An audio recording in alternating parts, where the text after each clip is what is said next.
আসসালামু আলাইকুম বন্ধুরা, কেমন আছেন সবাই? আবার একটা নতুন ব্লগে হাজির হয়ে গেলাম। তো আজকে দূরে কোথাও নয়, আমাদের এলাকায়, যেটা দিনাজপুর সদর উপজেলার বাঙ্গিবেচা ব্রিজ, যেটা পূর্ণভবা নদীর পাশে অবস্থিত, সেখানটায় আমি দাঁড়িয়ে আছি আর আপনাদের ছোট্ট একটা ভিডিও দিচ্ছি। আমরা পুরোটাই আজকে ঘুরে দেখাবো না, জাস্ট শুক্রবারের দিন, যার কারণে আপনাদের আমরা প্রতি সপ্তাহে একটা করে ভিডিও দেওয়ার চেষ্টা করি। যার কারণে আজকে জাস্ট একটা ভিডিও, যে নদীর যে একটা সিনেমেটিক লুক, একটা সৌন্দর্যপূর্ণ একটা যে আবহাওয়া, জাস্ট আপনাদের আমরা এই ভিডিওর মধ্যে তুলে ধরবো। তো ভিডিওটি দেরি না করে তো শুরু করা যাক। কেমন আমাদের এই নদীটা, কেমন আমাদের বাঙ্গিবেচা ব্রিজ, কেমন জনপ্রিয়, সব কিছু আলোচনা করবো আজকে এই ভিডিওর মাধ্যমে। দেরি না করে শুরু করা যাক। তো চলেন।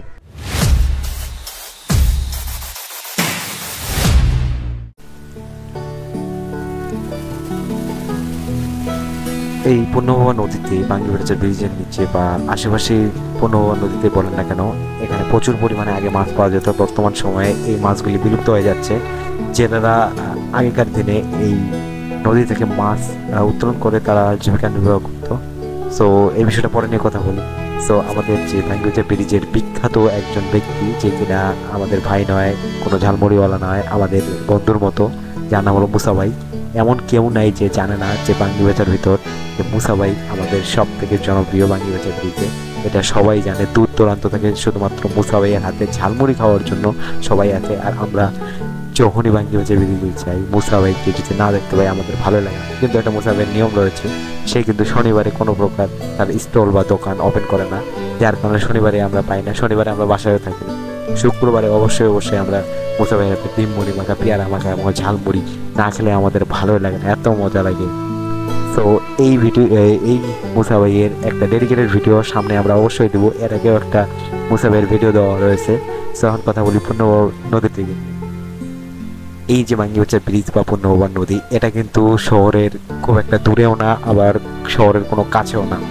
আপনারা শহর থেকে যারা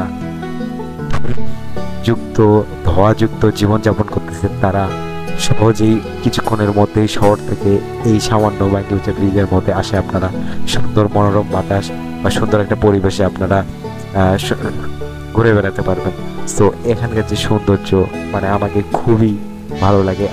আমার নিজের এলাকা বলে আমাকে যে গর্বিত লাগে। সো আমাকে নিজে খুব ভালো লাগে যে এখানকার পরিবেশ এত সুন্দর, নদীর বাতাস, স্নিগ্ধ বাতাস, শীতল বাতাস, তো কতই না মজা লাগে। তো অবশ্যই আপনারা যারা ভিডিওটি দেখতেছেন, আপনারা দিনাজপুরে থাকলে অবশ্যই আসার চেষ্টা করবেন। তো অবশ্যই একবার হলেও ঘুরে যাবেন, আপনাদের অবশ্যই ভালো লাগবে। আর যারা আসছেন তারা তো জানেনই। সো আজকের মতো ভিডিওটা এতটুকুই। সো কেমন হয়েছে একটু কমেন্ট করে জানাবেন। সো আজকের মতো বিদায়, আল্লাহ হাফেজ।